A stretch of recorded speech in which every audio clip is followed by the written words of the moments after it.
Right, we are on air. Thank you so much for joining us. This is definitely In Focus. My name, as always, is Eugene Anangwe. Thank you so much for joining us on the program. Now, it is exactly 45 days to the August presidential elections right here in Rwanda. And of course, political parties have already started the process of picking their flag bearers. The Democratic Green Party of Rwanda has fronted Dr. Frank Habineza as its flag bearer. And of course, on Monday, that is last week, Dr. Habineza became the first presidential aspirant to present his papers for clearance by the National Electoral Commission.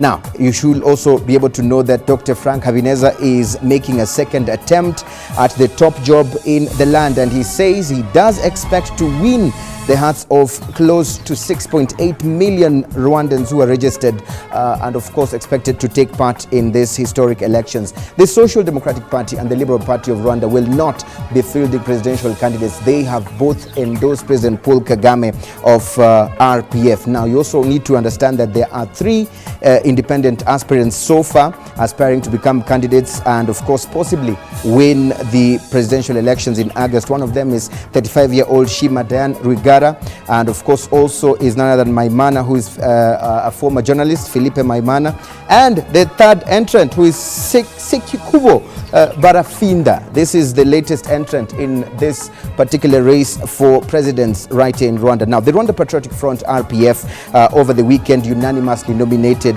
the chairman of the party and the current president of Rwanda, Paul Kagame, as its presidential flag bearer on Saturday at an event that was filled with pomp and color at the party's new headquarters in Rusororo.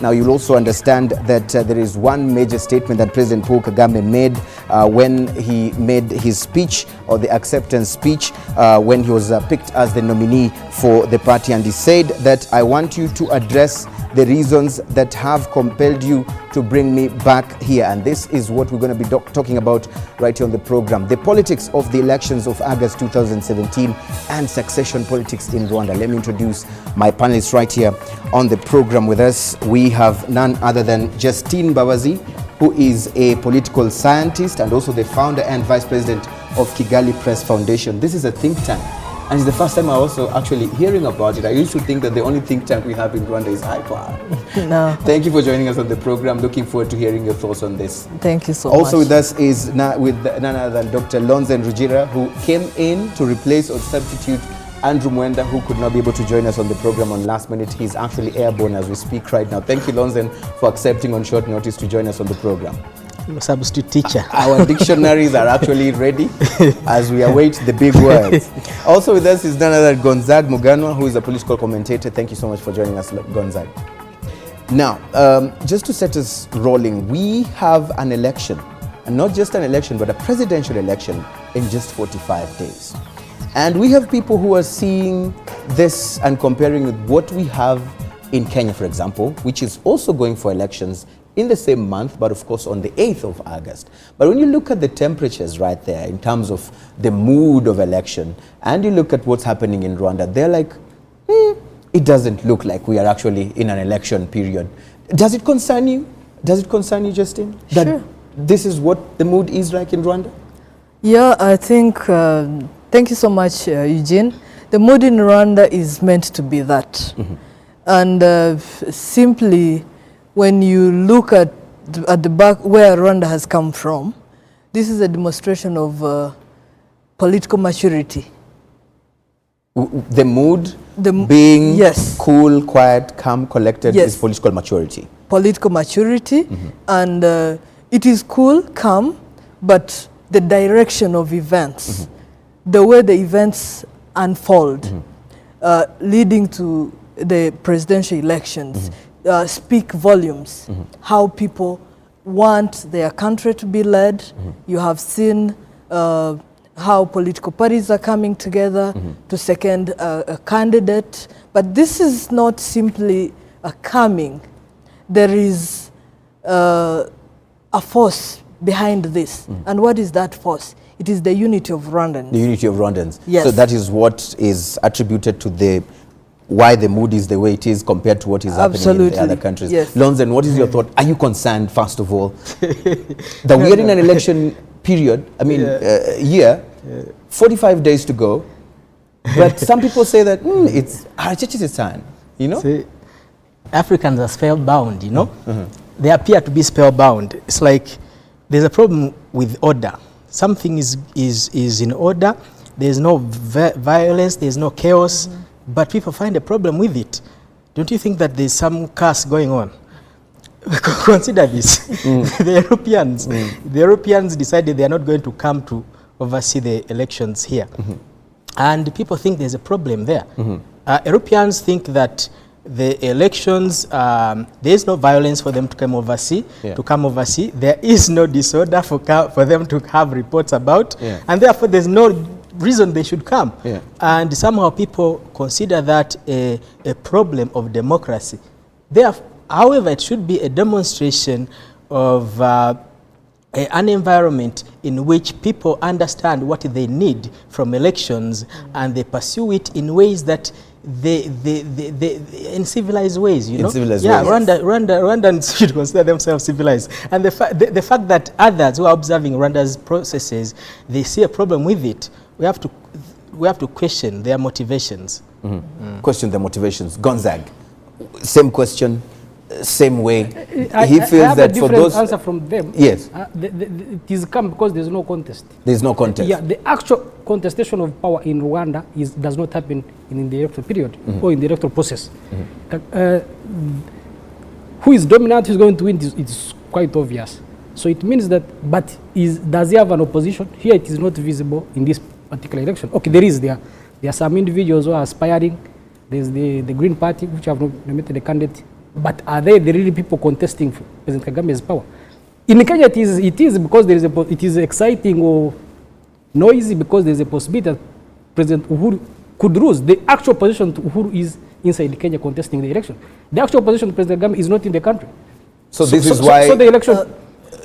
do you the election agree cannot be it is not competitive, so there's no need to... The lack of competitiveness, in his opinion, is what is making the mood be the way it is as compared to what we see in Kenya, for example. Not really. That's not my take.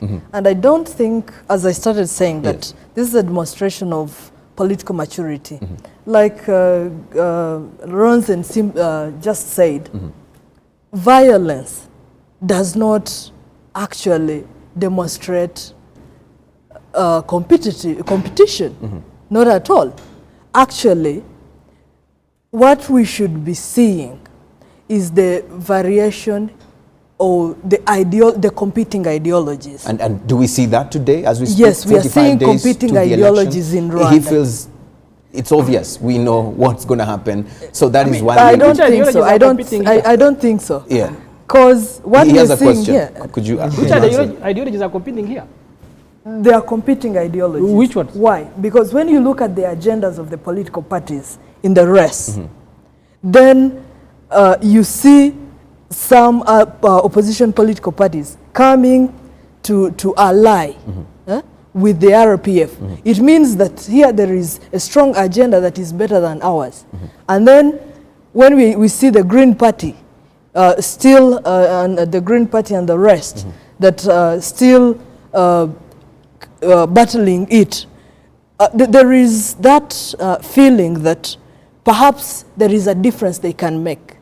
But when Gonzaga tells us that the ones that would be competing are outside, how do we know that they would compete when they're outside, when they have not come here to demonstrate their ideologies? The two of you seem to be buying from the same book or reading from the same book. When I say that the actual opposition is outside, I'm not saying that they are competitive enough that they can also, we know, get the percentage that can give people reason to suspect that they have a chance. But I'm actually implying that the political parties saying have come to join the RPF, PSDP, PPS and others. I personally don't believe they are opposition. Yeah, but then they are different political parties, but I don't think they amount of opposition. Yes, but then again, what is more interesting here is that who then needs to give the people that you want to say that are missing that opportunity to be able It's to... not that I want them to be there. I'm, Yes. I'm merely stating the fact as I see them or as I interpret them. So who needs to give them? It's up to them. It's up to them. Yeah, it is not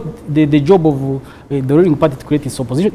They have said it very many times. It's not their job. Yeah. As long as the rules are there, people follow them, establish opposition, Yeah. and compete, Right. provide proper agendas that can excite people to follow them.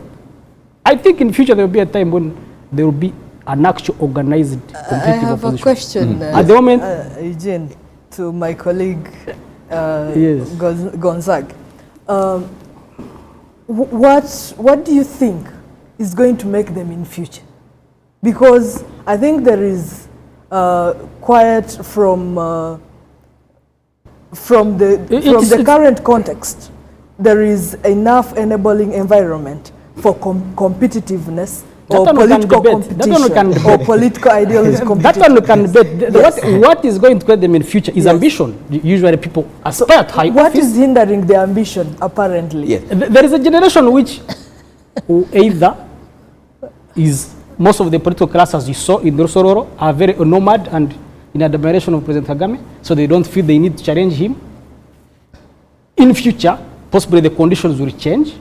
I suspect, and there is reasonable ground for that the economy and the aspiration of the people may not move at the same pace, creating justification for alternative voices to come up. We will be able to talk about succession in this program. Yes. Now, if we aspire for a future in which the politics is much more competitive, we need to be clear that we are not aspiring for a political situation that is exciting. Exciting means what? What is exciting? Exciting in the context of African politics, talk about violence, the potential for violence. So if you see what's happening in Kenya, you realize that there's likely to be a refusal of the or whoever will be declared a loser to accept the results. So that and is what it may lead interests to some people. the excitement, yes. Mm. And we have to aspire for a political situation that is competitive but is not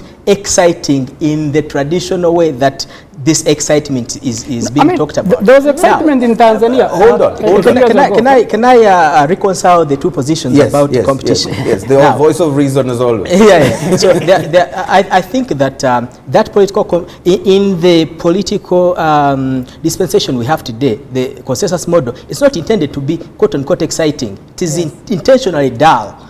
And it serves a purpose. Now, in terms of the future he's talking about, yes, the RPF probably will break up someday. Yeah, when the aims for which it was formed are no longer viable, or if the RPF is no longer to serve the aims for which it exists, it probably will break up, and we can bring up this aspect of the competitive aspect, because one wing will be going against another. There will be a wing that is true to the original aims, and there will be a wing that will be breaking off from the original aims, and then we can lead to his situation. Are you trying to prophesy something? No. Let me move this conversation a bit forward again. Talking of competition, let's try now talk a bit about those who have already said that, you know what, I want to be a contender in these elections, and then probably we'll be able to get the point that Gonzague is saying, and the issue of competition. Let's take some minutes and talk about the aspirants, those who have already said that they want to participate. We have Dan Shima Rwigara, who says that I'm a woman, I feel like I have the credentials, I feel like I'm a worthy challenger. If allowed by the National Electoral Commission, I would be able to definitely challenge and be able to, bring alternative in this country. Justine, you are a lady, and of course, looking at what people always say that, where are the ladies, where are the women in taking up these particular opportunities? Quickly, from the alternative that probably she says she wants to bring versus the gender part of it, what would you say about this candidate, looking at this election? I mean, this aspirant. I have no problem with women coming up to compete, but what are they bringing? That's my concern. Yes, what agenda does a woman who presents themselves today as a presidential candidate, what package against the current agenda that is there? What political ideology does this person, does this woman, does this gender come to present? So for you, the Moja thing is not about the gender, it's about the agenda Absolutely. that they bring on board. Absolutely. What are her chances if she's given a chance to run, if she qualifies in the right way to run? What are her chances in these elections? Well, when you say that you want a woman to run, you are talking about the introduction in Rwanda of a feminist politics. Kagame is a feminist politician, so yeah. So I can't say that you already have a woman president, because that would not be correct. But the ideals that we seek from a woman president, Kagame is showing those ideals. Now, the woman president would have to present a set of ideals that is stronger than Kagame's in the feminist perspective, and therefore there'd be reason to seek a woman president. Right. Does she stand a chance? I mean, coming, first of all, I'm a woman.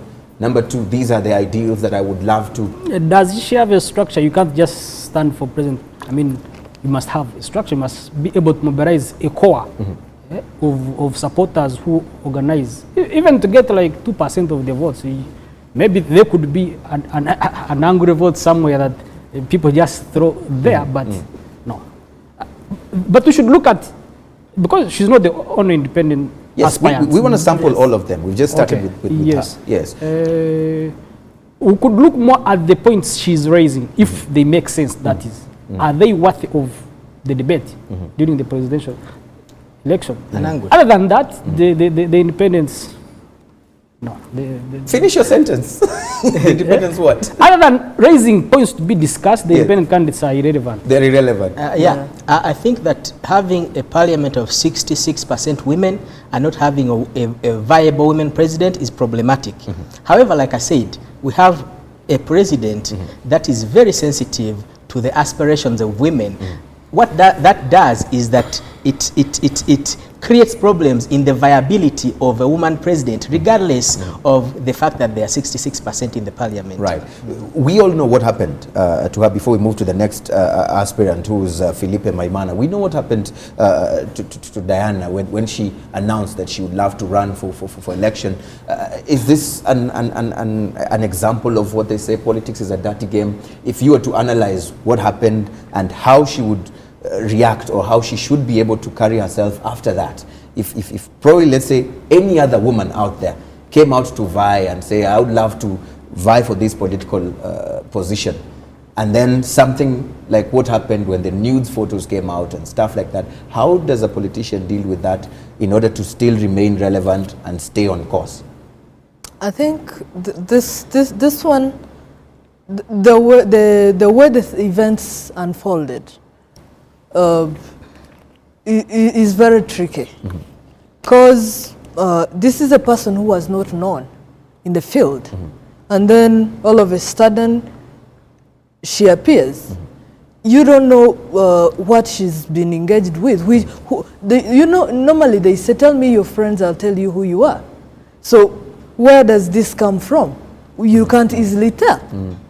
You can easily tell, right? Because some of us saw her for the first time on news as presenting herself as presidential candidate. So it's actually very difficult to tell who she is. Right. Yes, and what could have led to that. Right. Yes. If you're an analyst or an advisor, political advisor, and something happened to your candidate who you are actually advising, would you say this is time for you to actually quit the race? If I was Diane's advisor? Yes. Yeah. I think, no. I think that that was a violation of her privacy, and she should have continued. If I was her advisor, I would have advised her to continue, because I would believe that we would have been in the race for presidency for higher ideals. That would not stop us by having nude pictures out there. Right. And the second thing I would advise is that Diane is trying to target the young voters. Most of the young people have sent a nude picture. Many of them have sent a nude picture to somebody. So therefore it's non-issue for the target audience that she's trying to target. Yeah, I understand. Yeah, therefore. Are you implying she's buying the rig? What's your take? What's your take on the same as we move to the next aspirant, independent aspirant? What do you mean exactly? Right. What is your take? Right. My point is that they are irrelevant. They're irrelevant. Unless they raise issues worth of discussion. You want to say Felipe Maimana is irrelevant? They are media success. Actually, let's look at the reason why they are attracting media attention. Yes. It's because the others who are supposed to be providing the alternative voices, Pace and Pair, decided to abscond. So us journalists, we end up following, but I don't think they absconded. They did not abscond. That is my view. Yeah. They left a gap because it is already there. Is the alternative voices. Is this a gap? Is this a gap that someone like Barafinda and Felipe Maimana can actually fill in? Which gap are you talking about? That he says PSD and PL left, and the feeling that, you know what, now what do we do for the constituents who are supposed to vote for them? PSD and PL leaving is an indication that they understand there is no gap. If they understood there was a gap, they would fill it. Now, and they are smart for being cognizant of the fact that there is no gap. They are in the coalition government. Yeah. And because they're in the coalition government, and as I've talked in the past, they have not taken the time to go to the grassroots, to mobilize and to sell their agenda in the general public. They are unable to force a creation of a gap. Yeah, so they understand they're also complicit in the absence of this gap, and therefore they are doing the right thing to do politically by not imagining there is a gap. Right.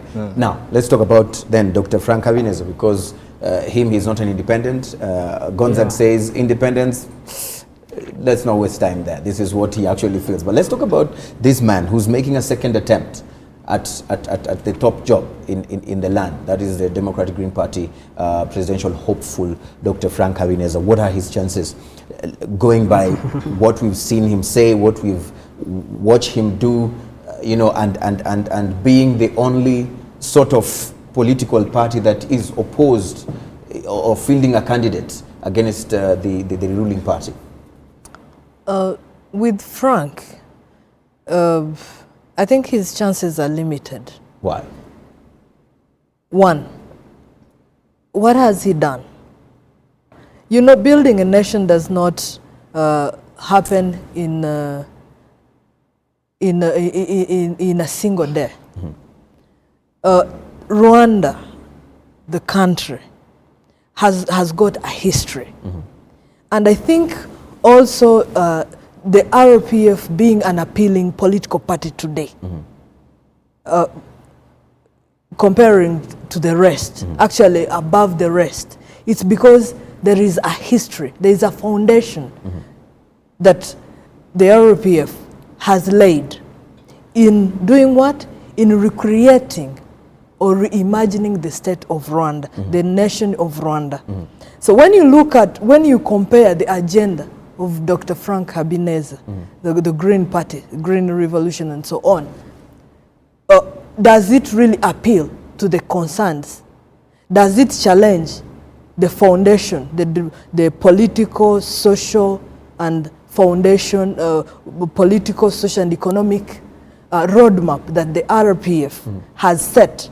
But probably people just choose not to listen to him because they already have decided what they want to listen to. So maybe when he comes and says, you know what, I have this agenda.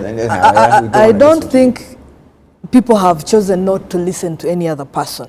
People have got a reason. You know, when we revisit the history of this country in 1994, this became a complete shattered country in every aspect of a state. Reconstructing this country called for extraordinary energy, agenda, and power. Gonzag, I mean, she asks, what has he done? But probably he would respond. Wait, let me finish my question. Probably the question that the Democratic Green Party flag bearer would say, I've not been president. What would you have expected me to have done for you to actually compare me with a sitting president? Is he being judged unfairly? He was complaining that there was a news story in the morning saying that Anna Desok claim he has no chance actually campaigning for the other people, that he's going to call ask the electoral commission to stop them. Which is odd, it is strange, because it's free speech, everybody has an opinion. Number one, it's a step forward. Remember, he started in 2009, tried to register a political party, failed, so he was not on the ballot last time. He has been struggling for a long time. Now it's a step. Now most likely will be on the ballot because he's nominated by a registered political party. He has been building structures. But as she said, the odds. I mean, they are available for him. But actually, we should be looking. Will he get a certain percentage of vote to qualify to be part of government? Because as is dictated by the consensus politics. Will he? Yeah. Can he attract sufficient support, maybe 5% of the vote, that his party can claim part of government? Because the constitution states something like that. That's what we should be looking at. Could this be the agenda? If Habineza can get 5% of the vote, I'll consider joining his party. This is a declaration. This is a declaration. Official declaration. Officially, Habineza will not get 1% of the vote. He'll have 0 point something. Now, we're going to take a short break. Just hold that thought. Lonzen, be nice. Listen, we're going to take a very short break, but of course, before we take that particular break. But I had an explanation why. Maybe you can explain when we come back. Okay, we're going to take you on that when we come back.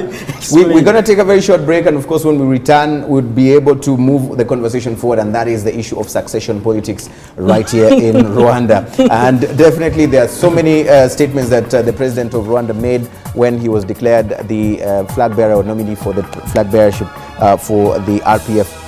And one of them was this particular situation where he said that I want you to address the reasons that have compelled you to bring me back here. And of course, he challenged the youth and he said that you can be president. You have to invest in yourself. You have to participate in politics. If you don't get involved in politics, bad politics take care of you. And the next day, you are led by people you do not deserve. And of course, that formed the basis of our opinion poll question, which is on Twitter right there. And of course, we're going to sample it. And the question was, will the Rwandan youth rise to the occasion and live up to President Paul Kagame's expectations of being active in politics? Those are the polls so far. 21% of you are actually saying that the youth are not interested in politics. And of course, 79% say that yes, of course, they're going to live up to that particular challenge. We have already 115 people who have actually voted in that particular Twitter poll. Keep voting, and of course, we'll sample some of your comments in the course of the program. #InFocusRW. We'll read them right on the program. We are back in a moment.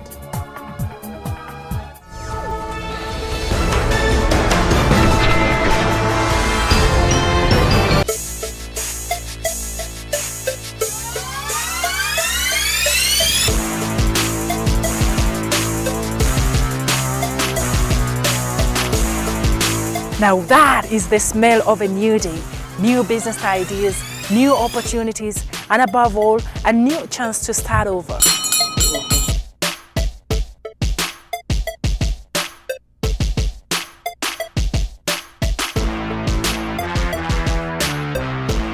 Forget about the news. We want to talk about the stocks that are trading, what companies have been listed, and the exchange rate, and also the money matters, not just regionally, but also globally. Take a look. They are the right arm of every business world. The small-scale businesses, they contribute a lot to our economies, and yet they face new challenges every single day. Now, I come in to stop all that. Listen to them, find a common ground, and come up with a solution. And I also give you an insight into the opportunities in their business world. Join us every Tuesday on Business Digest.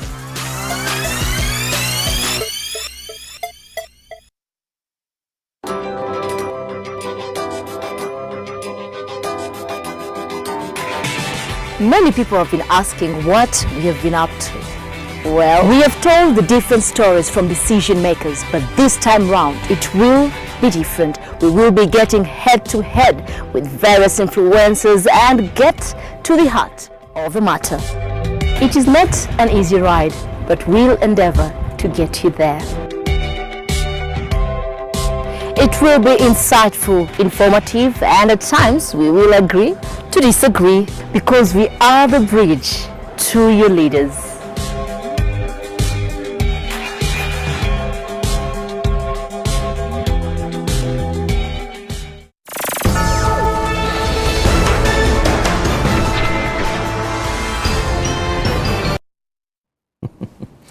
Quite interesting tweets coming on via the hashtag InFocusRW. Keep them coming. Of course, we'll be able to read them in the course of the program. Thank you for being with us. My name, as always, is Eugene Nangwe. Tonight on the program, we are actually talking about the politics of the August 2017 elections, the presidential elections and transition politics right here in Rwanda. We have some tweets that have been coming thick and fast. Let's try and sample some of them that have been coming onto our screens there. We have one from Joy who says, the youth is interested in politics. Check the RPF branches in universities. But I'm not sure they got the vision required. I think this is a response to our opinion poll question there. You have Rugambwa who says the question is whether those who get in are the right kind with the right attitude and motivation and willing to invest in themselves. I think this is on the youth who actually decide to get into politics, whether they are actually ready to inspire themselves. We have Urawaruta Grace, my good friend, who says, I think some can start by running for members of parliament next year. How wonderful it would be having a quota of young members of parliament. Keep those tweets coming. Of course, we'll be able to sample them right here in the course of the program. And of course, this now takes us to our next part of this particular program today, or the conversation, transition politics. And not just transition, but of course, handing over, to the next generation.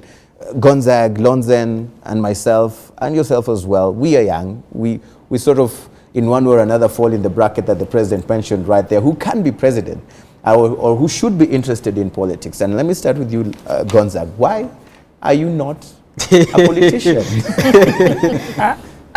Actually, this is the best I can do in politics, given the context. But I don't think there is any question of succession. Yeah. I don't expect the incumbent to... 7 years is a long time. Yeah. That is 1 year less than 8 years usually an American president serves. So thinking of succession 7 years from now, and most likely the people who ask President Kagame to run again will ask him again then. Do you think he's going to accept this? He has always accepted. So personally, I don't expect a succession before 2034. That's why they wrote it in the constitution like that.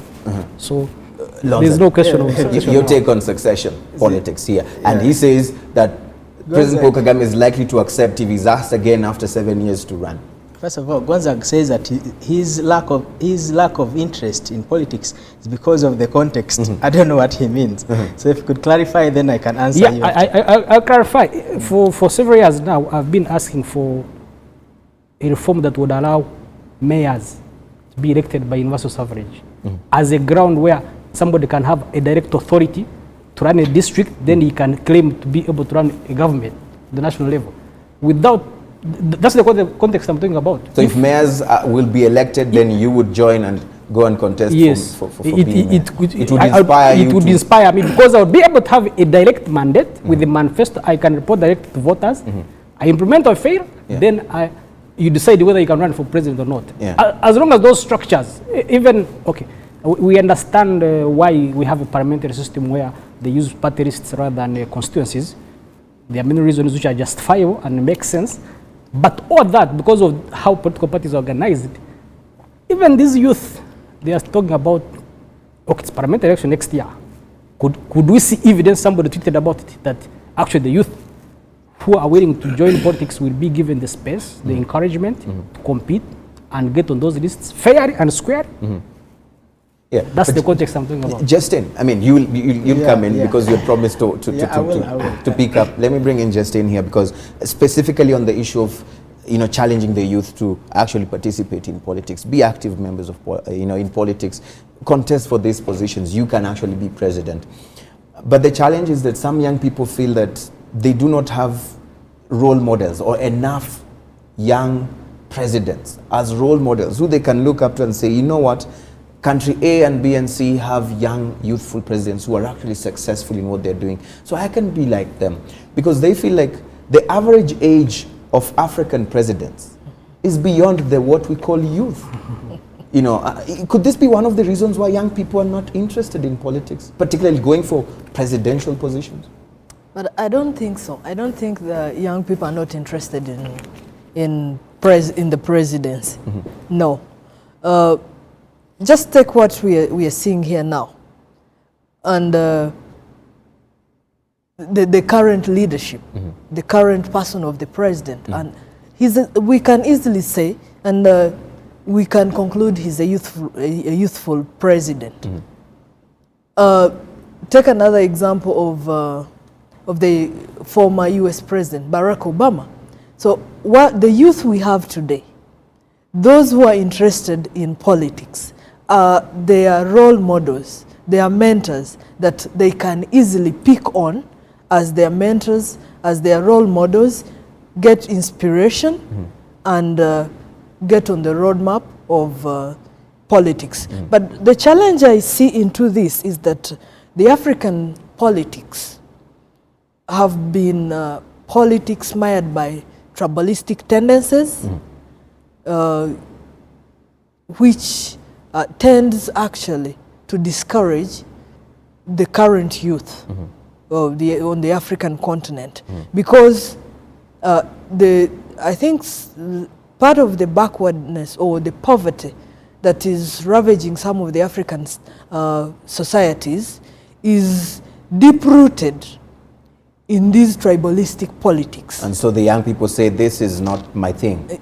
Sure. I'd rather just go and become an entrepreneur, Exactly. sell chicken and do that. Yes. Lonzen, you wanted to say something before Gonzaga explained his point of the context. Now he has said that, and still coming back to the issue of the youth and politics, how do we ensure that what the president was challenging them actually materializes? Do I answer both at once? Yes. Okay. The first is Gonzaga doesn't think that Kagame will cede after 7 years. He doesn't believe him. Now, I think that Kagame's character is not known to be duplicitous or mendacious. Here we go. Where's the dictionary? No. Okay, on a serious note, Kagame I don't think is known to be... you are getting me wrong. Now, I said he was asked. Okay. Because I'm going to he said exactly that. I'm getting there. I'm getting there. So now, I did not imply that yes. he will stick around. Yeah. Now, Kagame needs to understand that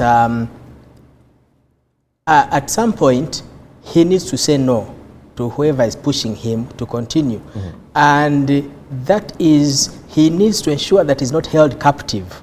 There are serious reasons why he's being asked to continue, and the geopolitical environment in which we continue to exist is still very challenging in a way that Rwanda continues to be an faces existential threats geopolitically.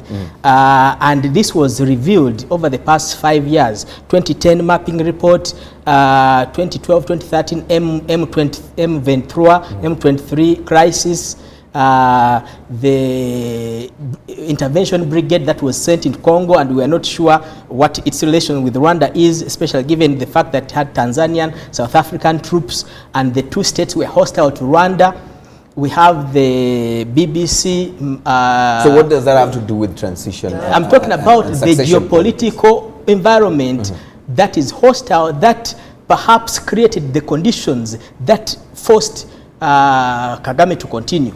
Now that no one else can actually handle those issues. The risk was still there that it should not go under it needed to stay in steady hands. Now, while that may be reasonable, at some point Kagame needs to tell the people that, you know what, I'm not allowing you to hold me captive. And holding leaders captive is what has created the situation in Uganda, in Zimbabwe, in other places. Because you get held captive by this idea that if you go away, things are going to... So it makes sense what he's doing right now. There are reasons for it. It may continue to make sense. That is why he's preempting that possibility by telling them, start thinking about my replacement today. He's saying, over the next years I'm in office, I want you to consider, let people talk about my replacement. And this is a revolutionary thing taking place in Rwanda right now. Right. Can I continue that thought? Very briefly then. Yes. In Rwanda, perhaps the most dangerous thing you could do, not dangerous in the way that there's a threat to it, but people were afraid of being ambitious. Someone, you could actually, accusing somebody of being ambitious in Rwanda was, nobody wanted to be accused of that. President is telling them, be ambitious. The president is telling them, be ambitious. Right. So I know Justin wants to come in, but of course, as you come in, let me just throw this quote out there, and probably this will help us to try and respond to what Gonzaga said out there. And Gonzaga, I wonder if this is not reason enough for you to believe that President Paul Kagame may not be running again after the 7 years, because this is what he says. Here is the deal. We have to do things differently.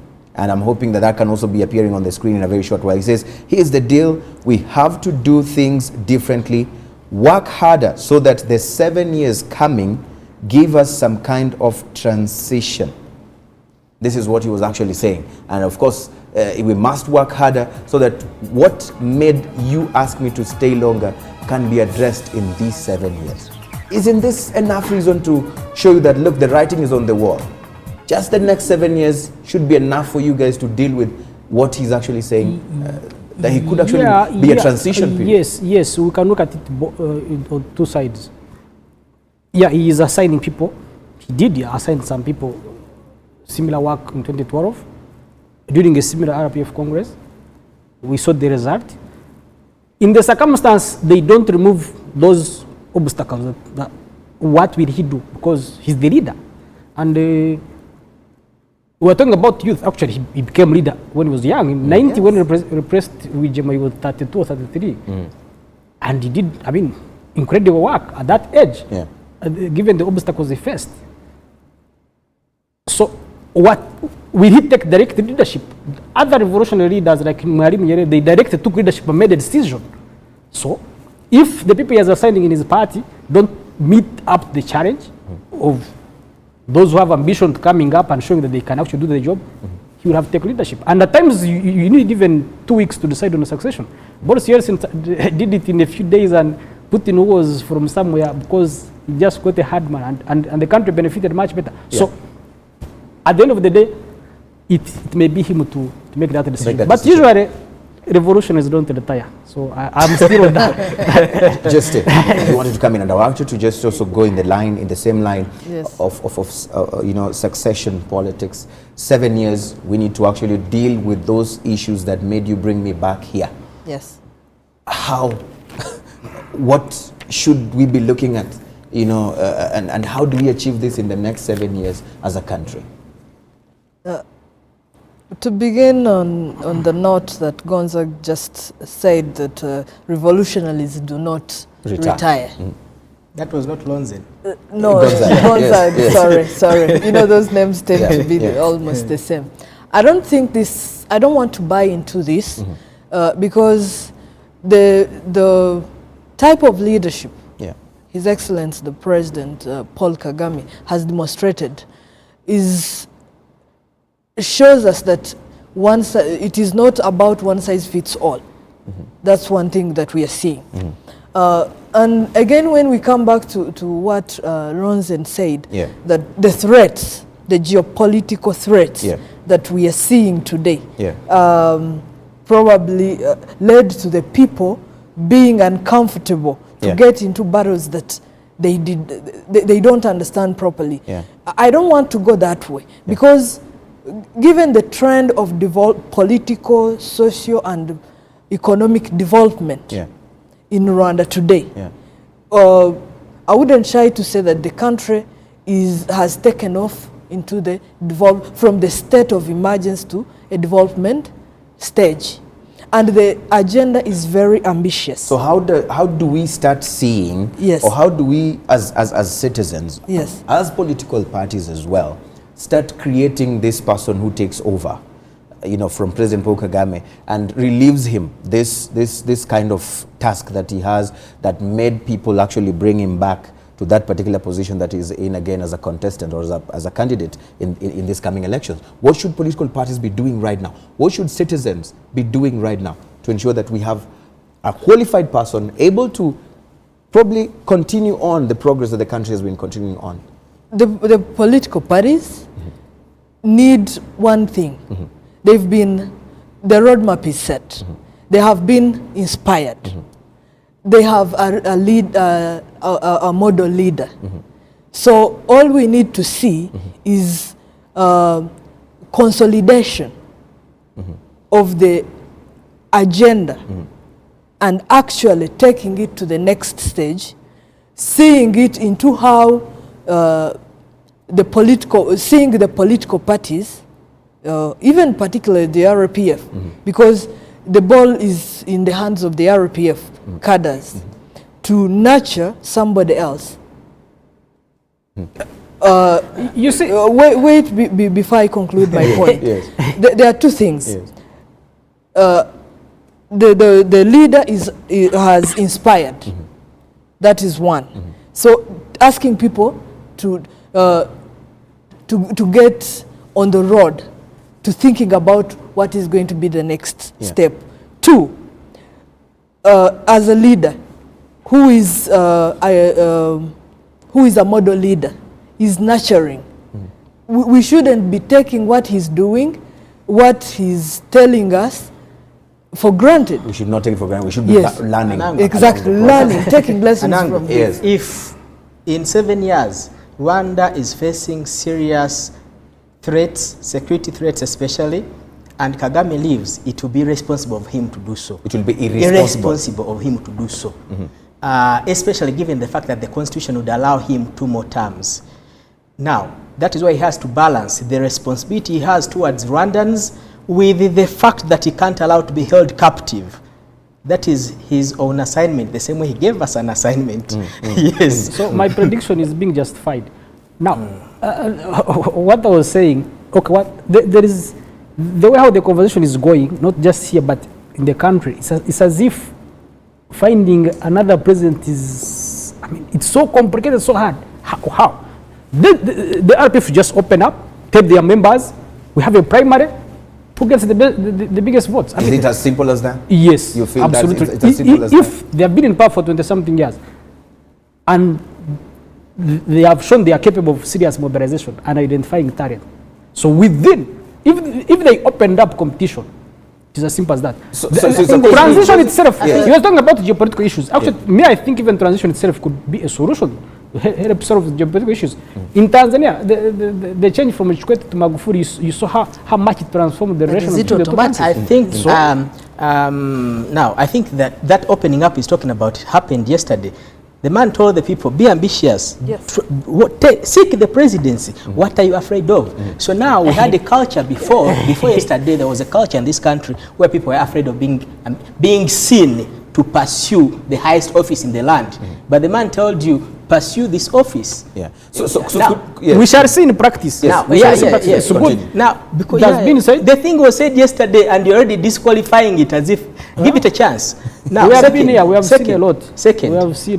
Can I say something about the youth? Continue. The youth. Yes. But still on transition. I mean, on transition and succession politics. Yeah, the youth is part of. They were given, especially the thing to. Now, the youth. We talked about the youth and their presence in politics. You told me to answer this question, and they haven't answered it. So, can I answer it? Go ahead. We need to be careful in terms of the tendency to want to make being youth a qualification. The fact that you are youth is not a qualification. And that is why if the RPF is serious about empowering the youth to take over after them, they have to be intentional in doing so. And they have to clear up some forests. Explain that, elaborate, expatiate that. They have to retire some. Yeah, they have to retire some of those people and empower the youth to take up these positions. And for them to be active, to demonstrate their abilities, and from there we'll be able to see who is capable of leading this country. But then again, we're talking about a country. We're not talking about leading a party. Why are we having this thought that the leader or the next leader after President Paul Kagame should be from the RPF. Because What is the role of the other political parties if it is not providing alternative leadership? The president yesterday, I think, spoke in two roles. Spoke in the role as chairman of RPF and spoke in the role as president of the country when he opened up this discourse for everybody to take up this transition. Yeah. It was not, I think in that particular moment in time, he was not speaking to the RPF Congress. Yeah. He was speaking to the country. In that particular moment, he was telling the country, look for an alternative beside me. And because the RPF is in power, because he spoke about it in their home, they need to lead this thing about opening up gradually for the youth to see who is capable. When we talk of opening up, I mean, he spoke of opening up. actually- You're speaking of opening up. Are you trying to insinuate that there are some people who are actually capable of leading, but they have been blocked from taking up these positions or going for this? That's what makes it very interesting, because it's not a person who opens up. The constitution already opened up long ago, because So that's what why is the the job problem? is competent. Why are we talking about opening up? Because the realities and the realities, the practice and what is written, they are different things. Yeah, so I think I it believe changed. there are people. I think it changed yesterday. The environment has changed. It changed yesterday, and by I the wish I declaration could be that yesterday, the president said, do not be afraid to aspire for the greatest office on the land. By that statement alone, I think the political environment in this country greatly, significantly was altered yesterday. So whether from within and from outside the party, someone can even come out and People say, can freely say, you know what, I think I'm capable. Without any, I told you before yesterday, it was a serious accusation to someone to be said that, you know, you have ambition, this person is ambitious, you know. There was a problem with that. And people actually withheld that disposition of having ambitions because they may be accused of being ambitious. Yeah. And for me, I never understood that. Yeah. And I think now that the president has said there's nothing wrong with being ambitious, Yeah. I think that is going to change a lot, Right. a lot of things. Yeah. Perfect. Let's sample some of the tweets that have been coming in through the process of the program. We have some of them right here. One of them is from Yvette, who's watching us from outside of the country, and says, by pleading with the RPF to think about alternative, His Excellency President Paul Kagame added that he was not giving the deadline. So it sort of closes that conversation of saying that it must be. No, that's After what I 7 say. years, That's what I say. it could be longer than that, it could be shorter than that. There is no deadline.